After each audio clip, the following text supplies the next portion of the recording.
বিশাল কিন্তু এটা, কতজন বসতে পারবে?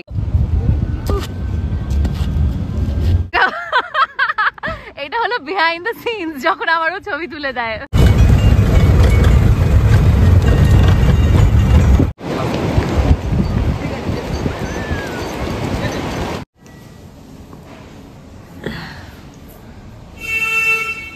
ওয়াও, এই শালটা পার্পল কালারের, তোল তো ছোট। Hello everyone, welcome back to my channel.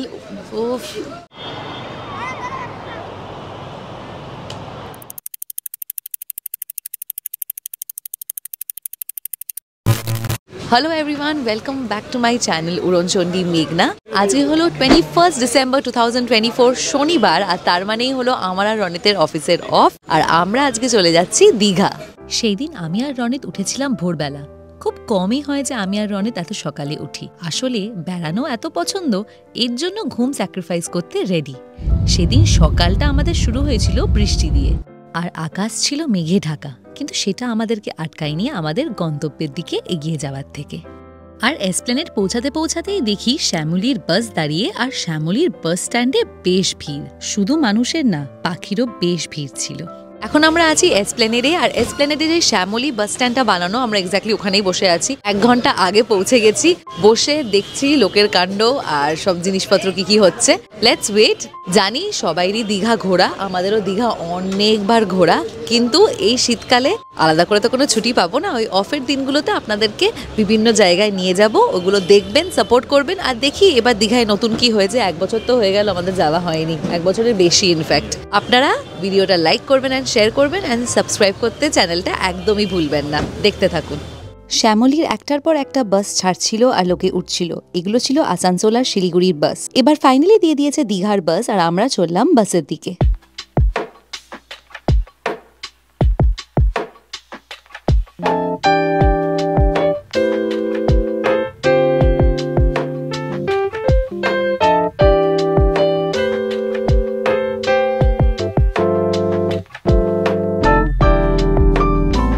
এখন বাজে 7টা, বলেছিল এক্স্যাক্ট 7টায় বাস দিয়ে দেবে, পাংচুয়াল। বাসে আমরা বসে পড়েছি। বাস অনেক আগেই ঢুকে গেছিল, দেখছিলাম লেখা আছে কলকাতা টু মন্দারমণি অ্যান্ড দীঘা।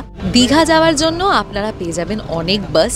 আমরা এর আগে যেই বাসগুলোতে গেছি সেগুলো মনে করুন 400 টাকা ভাড়া পার পার্সন, ওরমও আছে। আমি এসি বাসের কথা বলছি। তাছাড়া কিন্তু 150 টাকার বাসও আছে, সেগুলো হলো নন এসি গভর্নমেন্টের যে বাসগুলো। কিন্তু এবার আমরা ভাবলাম যে শ্যামলীতে যাই, তো এই প্রথম আমরা শ্যামলীর বাসে যাচ্ছি দীঘা। ভাড়া নিশ্চয়ই আপনারা শুনে বলবেন বেশি, বাট আপনাদেরকে জানিয়ে দিচ্ছি আপনারা যদি এটা এক্সপিরিয়েন্স করতে চান। তাছাড়া নিশ্চয়ই দীঘার অনেক বাস আছে, গভর্নমেন্ট থেকে শুরু করে প্রাইভেট বাস।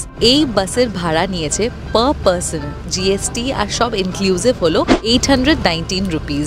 লাগেজ রাখার জন্য বাসের মধ্যে আছে বড় জায়গা, যেখানে বড় লাগেজ রাখতে পারেন। তাছাড়া এরকম ওভারহেড বিন আছে, যেখানে ছোট ছোট ব্যাগসগুলো রেখে দিতে পারেন। আছে এসি আর রিডিং লাইট, আর আছে চার্জিং পোর্ট। আমার ঘড়ির টাইম একদমই ঠিক 7:15, তো এক্স্যাক্টলি যেই টাইম ছিল ওই টাইমেই বাস ছেড়েছে। দুগ্গা ভালোভাবে জার্নিটা হোক, ঘুরি ভালোভাবে, আর আপনারাও ভিডিওটা দেখতে থাকুন। শ্যামলী পরিবহনের এই বিজি বাস স্ট্যান্ড ছাড়িয়ে আমরা এগিয়ে চললাম এই বৃষ্টি ভেজা রাস্তায়। শীতের সকাল মানেই হলো ময়দানে ফুটবল খেলা বা মর্নিং ওয়াকে আসা, কিন্তু এই মেঘলা আর কুয়াশা ভরা দিনে কাউকেই দেখলাম না মর্নিং ওয়াকে। গল্প করতে করতে দেখি দ্বিতীয় হুগলি ব্রিজ দেখা যাচ্ছে, আর তার সাথে বৃষ্টিটাও ভালো বেড়েছে। এর মাঝে শ্যামলী পরিবহনের একজন স্টাফ এসে সবাইকে দিয়ে গেল জলের বোতল, আর আমরা ঘুম দেওয়ার আগে নিয়ে নিলাম সেলফি, আর তারপরে দিয়ে দিলাম ঘুম দীঘা পৌঁছানো পর্যন্ত। বাস থেকে আমরা নেমে গেছি, একদম টাইমেই পৌঁছে গেছি। একটু বলতে পারেন এত মেঘলা ছিল বলে হালকা আস্তে চালিয়েছে বলে 12টার জায়গায় 12:10 হয়েছে। খুব বেশি ডিফারেন্স না, 10 মিনিট তো আপ ডাউন হয়। বাস আমাদেরকে নামিয়ে দিয়েছে ওল্ড দীঘা বাস স্ট্যান্ডে, আর আমরা ওল্ড দীঘাতেই থাকি প্রতিবার। আমরা নিউ দীঘায় কোনো দিনই থাকিনি, সবসময় ওল্ড দীঘাতেই থাকি। তো আমরা এখন হেঁটে যাচ্ছি বিচের সামনে, গিয়ে দেখি কেমন লাগছে বিচটা আজকে, আর তার সাথে একটুখানি ব্রেকফাস্টও করে নেব।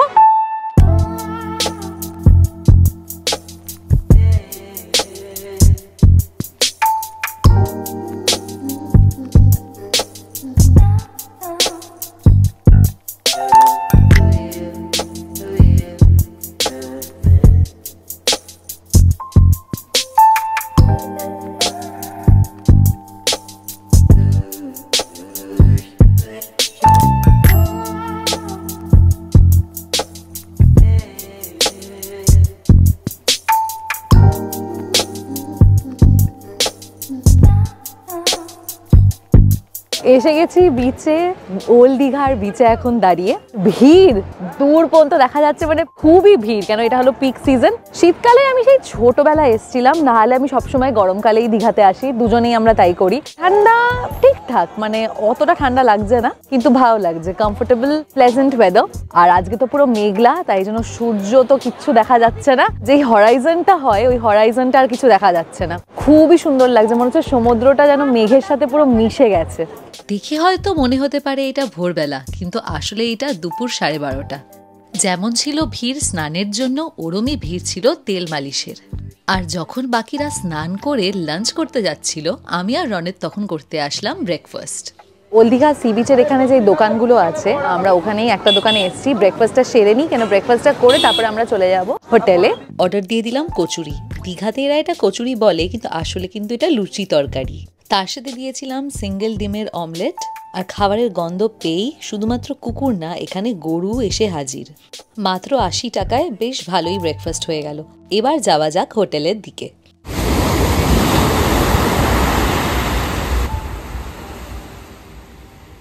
আমাদের হোটেলটা হলো ওল্ড দীঘার ব্যারিস্টার কলোনিতে। সেটা হলো সি হক, ডলফিন এইসব হোটেলের দিকে। হাঁটতে হাঁটতে দেখলাম এখানে প্রি ওয়েডিং শ্যুট হচ্ছে, আর বৃষ্টি আরও বেড়ে চলেছে।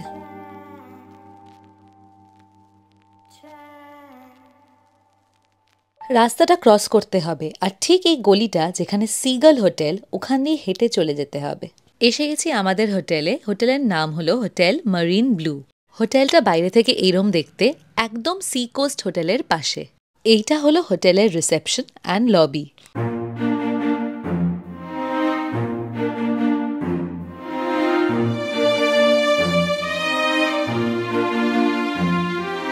চেক ইন করে নিয়েছি, আমাদেরকে দিয়েছে সেকেন্ড ফ্লোরে। ইউজুয়ালি সেকেন্ড ফ্লোরের নাম্বার শুরু হয় 2 দিয়ে, বাট এটা হলো আমাদের দিয়েছে রুম নাম্বার 302। তো চলুন আপনাদেরকে রুমটা দেখিয়ে দিই।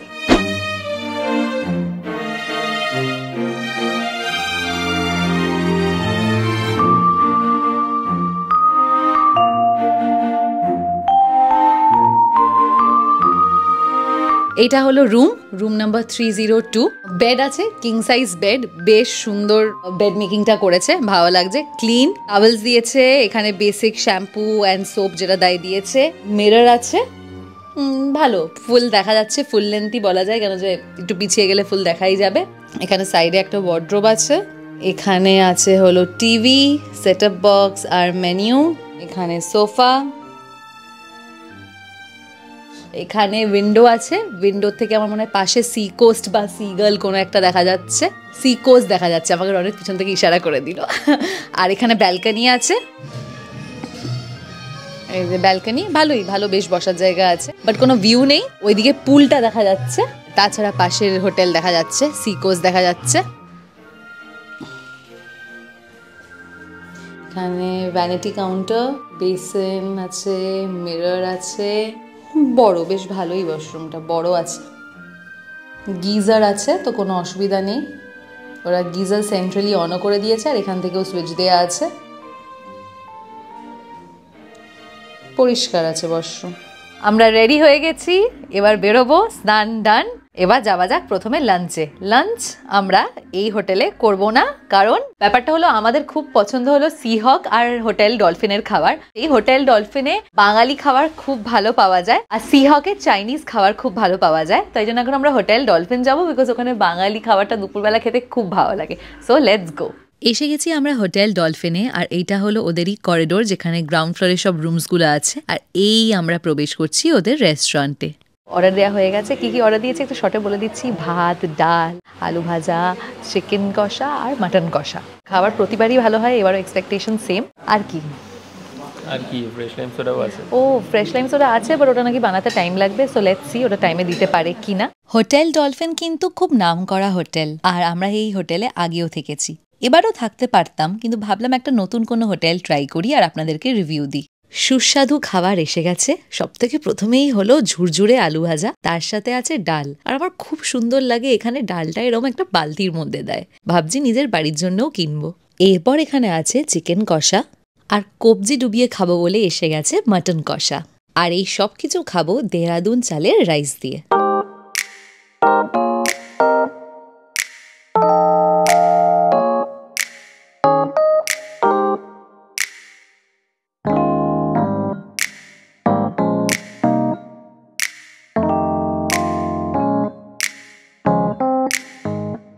খাওয়া দাওয়া হয়ে গেছে, দারুণ খেলাম। হোটেল ডলফিনের বাঙালি খাবারগুলো জাস্ট অসাধারণ। স্পেশালি চিকেন কষা আর মাটন কষাটা খুব খুব ভালো ছিল। মাটন সব জায়গায় ভালো করতে পারে না, বাট ডলফিনে কিন্তু মাটনটা একদম সফট, একদম জুসি, খুব ভালো ছিল। এবার আমরা এসে গেছি বিচে, আবার সিহকের সামনে দিয়ে যাচ্ছি। সিহক তো খুব সুন্দর সাজিয়েছে, বাইরে থেকে দেখতে পাচ্ছি ক্রিসমাসের জন্য। আমি সিহকেও কন্ট্যাক্ট করেছিলাম বাই দ্য ওয়ে, ওদের যে অফিসিয়াল নাম্বারটা আছে, ওরা বলেছিল ভ্যাকেন্সি নেই। ঠিক আছে, এসে গেছি আমরা ওল্ড দীঘার সি বিচে। আজ মনে হচ্ছে পুরো দিনটাই থাকবে এরম বৃষ্টি ভেজা, আর তার সাথে আমরা দেখতে পাচ্ছি এই বৃষ্টি ভেজা সমুদ্র সৈকত। সেই 2019-এর কথা, তখন দেখেছিলাম এরম বর্ষা পন্ডিচেরিতে। তারপর যখনই সমুদ্রে আসি একদম কটকটে রোদ্দুর থাকে। এত বছর পর আবার দেখলাম এরম ভেজা সমুদ্র সৈকত।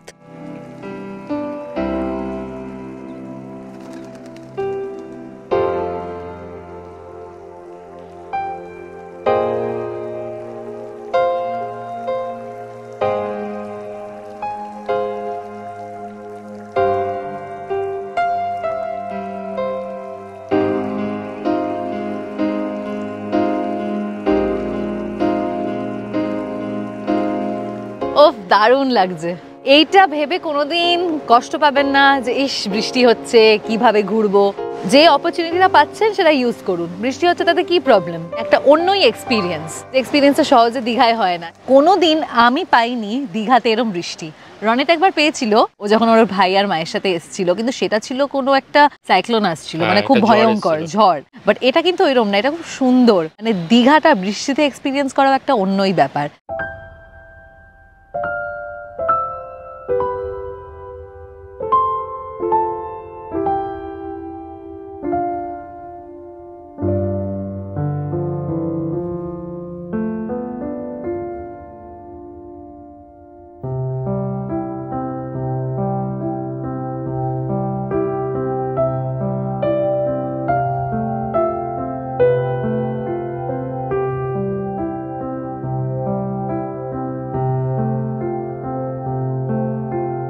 পাহাড়ের ব্যাপারে আমরা কত কিছু বলি আর লিখি, আর কত কবিতাই না আছে, কিন্তু জানি না কেন আমরা সবাই সমুদ্রের ব্যাপারে লিখতে বা বলতে ভুলে যাই। আমার কিন্তু সমুদ্র খুবই পছন্দের। সমুদ্র যতটা গভীর ততটাই কিন্তু রহস্যময়। একটুর জন্য সমুদ্রের সামনে বসুন, আপনার কিন্তু নিজেরই মনে হবে যে সমুদ্র কিন্তু সমস্ত দুঃখ এবং বেদনা ধুয়ে দেয়।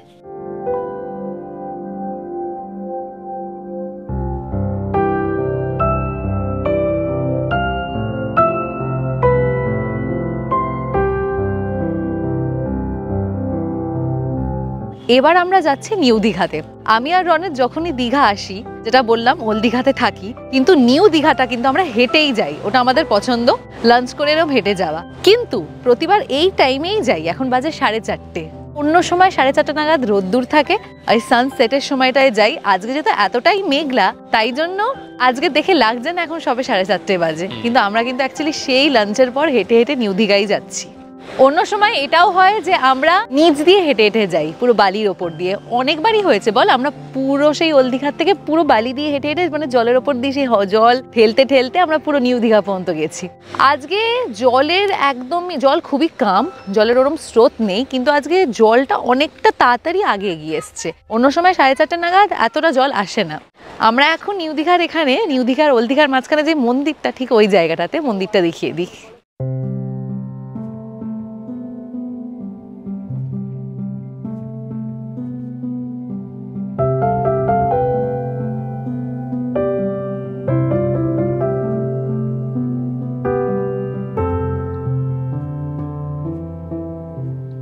মন্দিরের সামনে এই যে রাস্তাটা, আগের বছরও যখন আমরা এসেছিলাম গরমকালে, তখনও কিন্তু এই রাস্তাটা হয়নি, হচ্ছিল। কিন্তু এখন দেখুন একদম প্লেন সুন্দর রাস্তা করে দিয়েছে, যাতে মেন রোডটা বিচের সাথে কানেক্ট হয়। মন্দিরের সামনে দিয়ে কি সুন্দর রাস্তা করে দিয়েছে।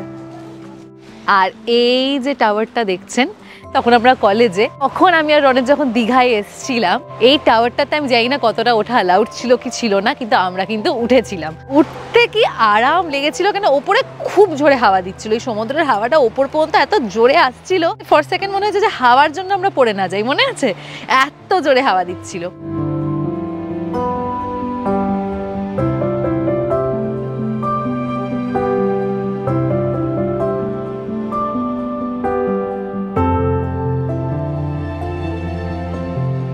বিশাল কিন্তু এটা, কতজন বসতে পারবে, কিন্তু ভেতরটা পুরো জল জল হয়ে, সেটা হয়তো বৃষ্টির জন্য। এই চোখ খরা এখানে আবার। ও হ্যাঁ, এটা একটা ব্যাপার আছে যেটা আমি জানি, কেন আমি যখন সুন্দরবন গেছিলাম, সুন্দরবনেও ব্যাপারটা আছে যে সামনে যে জায়গাটা না, এখানে দেখুন ওরা জবা ফুল দিয়েছে আর এখানে চোখ আঁকা, এখানটা ওরা পুজো করে, আর এখানটা না পা দিতে নেই, এখানেও তাই নিয়ম হবে, ওই জায়গাটা পা দিতে বারণ করে।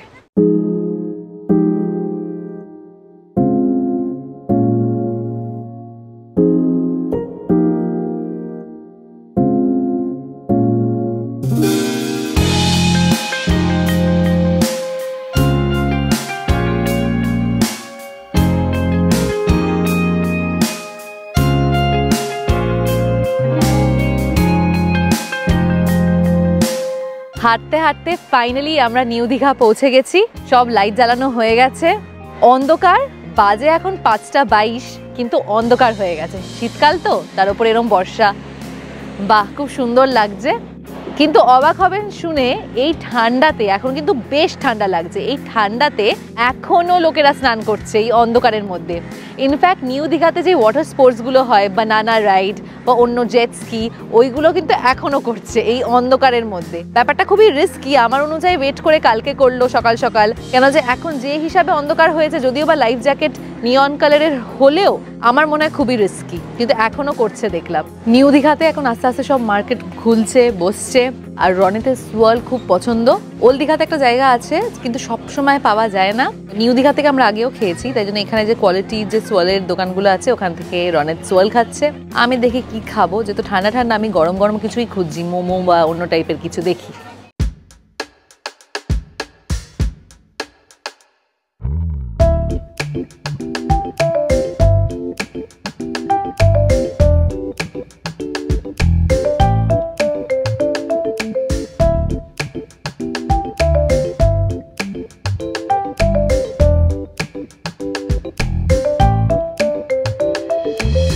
নিউ দীঘাতে হাঁটতে কিন্তু দারুণ লাগছে, সব দোকানগুলো খুলছে, ঝিনুক দিয়ে করা ডিফারেন্ট টাইপের ওয়াল হ্যাঙ্গিংস, সাজগোজের জিনিস, মেয়েদের বাচ্চাদের খেলনা, মাছ, অক্টোপাস বিক্রি হচ্ছে, ক্যাকড়া বিক্রি হচ্ছে। অক্টোপাস বললো 300 করে আর ক্যাকড়া বললো 50 করে। খুব ভালো লাগছে ঘুরতে। বৃষ্টিটাও থেমে গেছে, এখন শুধু হাওয়া দিচ্ছে। ঠান্ডা আছে, বাট কলকাতা থেকে কম ঠান্ডা, হাওয়াটা অ্যাকচুয়ালি বেশি সমুদ্রের পাড়ে বলে। কিন্তু খুব সুন্দর লাগছে, শঙ্খ বিক্রি হচ্ছে, কত বড় বড় শঙ্খ দেখ ওইটাতে।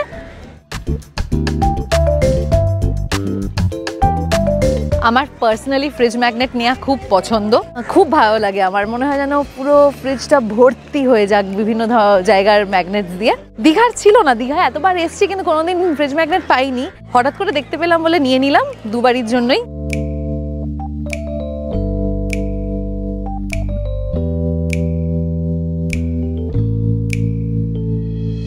নিউ দীঘাতে আমরা থাকি না বটেই, কিন্তু নিউ দীঘা কিন্তু দারুণ করে দিয়েছে। যত বড় বড় হোটেলস, তার সাথে এত দোকানপত্র, আর পুরো মনে হচ্ছে যেন ব্যাংককের স্ট্রিট মার্কেট। কিন্তু বলি, আমি হঠাৎ এখানে দেখলাম রাস্তায় ওপেনলি বিয়ার বটলে বিয়ার খেয়ে বেড়াচ্ছে। এটা কি অ্যালাউড? জানতাম না তো। আর এটাই হলো one of the main reasons যে আমি ক্রাউডের জন্য নিউ দীঘা পছন্দ করি না। অটো নিয়ে নিলাম এক একজনের 20 টাকা করে ওল্ড দীঘা পর্যন্ত, আর অন দ্য ওয়ে দেখে নিলাম জগন্নাথ মন্দির, যেটা তৈরি হচ্ছে। যখন জগন্নাথ মন্দিরের কথাটা উঠলই, চলুন আপনাদেরকে সকালে কেমন লাগছে এই মন্দিরের জায়গাটা সেটাও দেখিয়ে দিই। এই ভিডিওটা নিয়েছিলাম পরের দিন ফেরার সময়। দারুণ সুন্দর লাগছে এখনই, যখন এখনো তৈরি পুরোপুরি হয়নি, আর অনেকটা এরিয়া নিয়ে করছে। বলে দিই, আমি যা শুনলাম এপ্রিলে ডেট দেবে এটার উদ্বোধনের, আর এবার কিন্তু রথযাত্রাও হবে। অটো করে আমরা ফাইনালি ফিরে এসেছি ওল্ড দীঘাতে, আর এসে দেখি এখানে তো একটা অন্যই জমজমাট পরিবেশ। নিউ দীঘা থেকে আমরা ওল্ড দীঘা এসে গেছি, এসে দেখি নিউ দীঘার থেকেও বেশি জমজমাট হয়ে আছে old Digha as usual. Specially এখন যেহেতু ক্রিসমাসের ছুটি, ক্রিসমাস এসেই গেছে, যেমন এখানে সুন্দর লাইটিং লাগানো হয়েছে, আর তার সাথে ভিড়ও ওইরকম। আর একটা জিনিস হয়েছে, সেটা হলো বৃষ্টিটা এখন থেমে গেছে পুরোপুরি, আর মনে হচ্ছে যেন হোটেল থেকে সব বেরিয়ে এসছে, দারুণ লাগছে।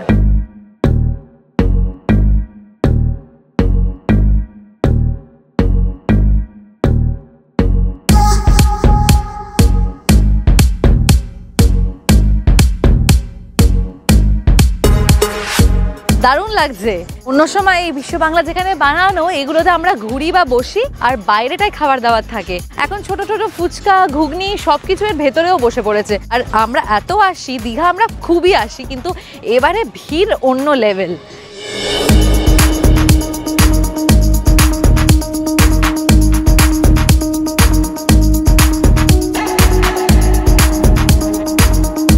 নিউ দীঘা থেকে এসে এবার আমরা চলে এসেছি ওয়াও মোমোতে। গরম গরম মোমো খেয়ে নিচ্ছি, আর ভেতরটা ক্লোজড, বসা জায়গাও আছে, তাই জন্য একদম ওয়ার্ম, ভালো লাগছে। মোমো গরম গরম। আমি নিয়ে নিয়েছি প্যান ফ্রাইড মোমো আর রনেট নিয়েছে স্টিমড মোমো।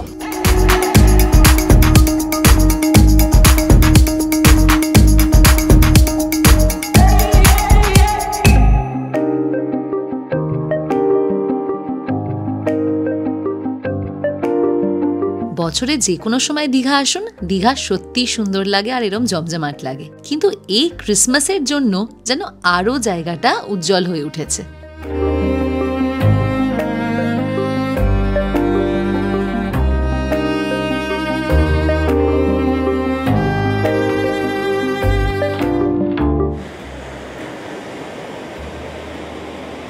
মাঝে মাঝে মনে হয় যে দীঘার কমার্শিয়ালাইজেশনে আমরা দীঘার মেন অ্যাট্রাকশন, সেটা হলো দীঘার সমুদ্র সৈকতটাই না ভুলে যাই।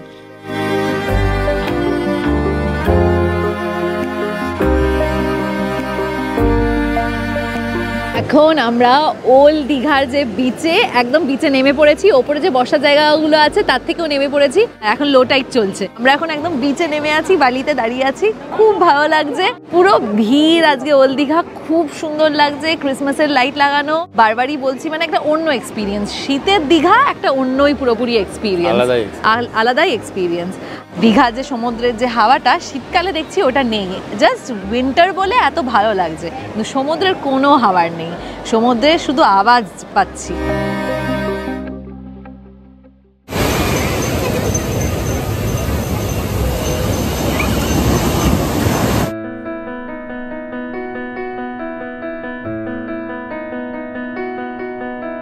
ওপরে যেমন ভিড় দেখলেন, সবাই মার্কেটে শপিং করছে, খাওয়া দাওয়া করছে, নিচেও কিন্তু কম কিছু না, নিচ পর্যন্ত ভিড় এসে গেছে।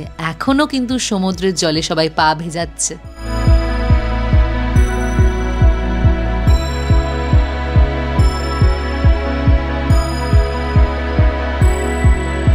বৃষ্টিটা হয়ে যাওয়ার কারণে আকাশ ছিল একদম পরিষ্কার, কত তারা দেখা যাচ্ছিল, এই যে ফোনে কিন্তু ক্যাপচার করতে পারলাম না।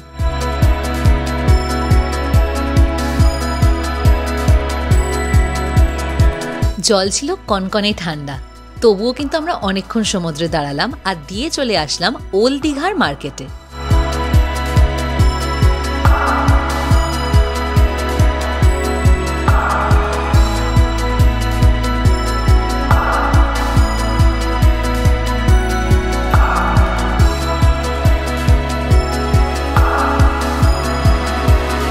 রাতের ডিনারটা আমরা ওয়াও চায়নাতেই সেরে ফেললাম, গিয়ে অর্ডার করে দিলাম রাইস বোলস।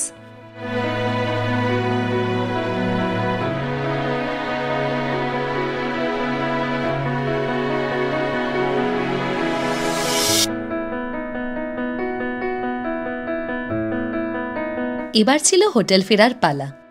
মার্কেটে আর সমুদ্র সৈকতে এখনো ভিড়, কিন্তু যত চলে চললাম ব্যারিস্টার কলোনির দিকে, দেখলাম ভিড়টা কমতে আছে। ডিনার করলাম ওয়াও চায়নাতে, দিয়ে আমরা আমাদের হোটেলের সামনে চলে এসে গেছি। এখন আমরা ঘুম দেব, দেখা হচ্ছে কালকে সেম জায়গায়, সেটা হলো দীঘা। কালকে দেখা হচ্ছে।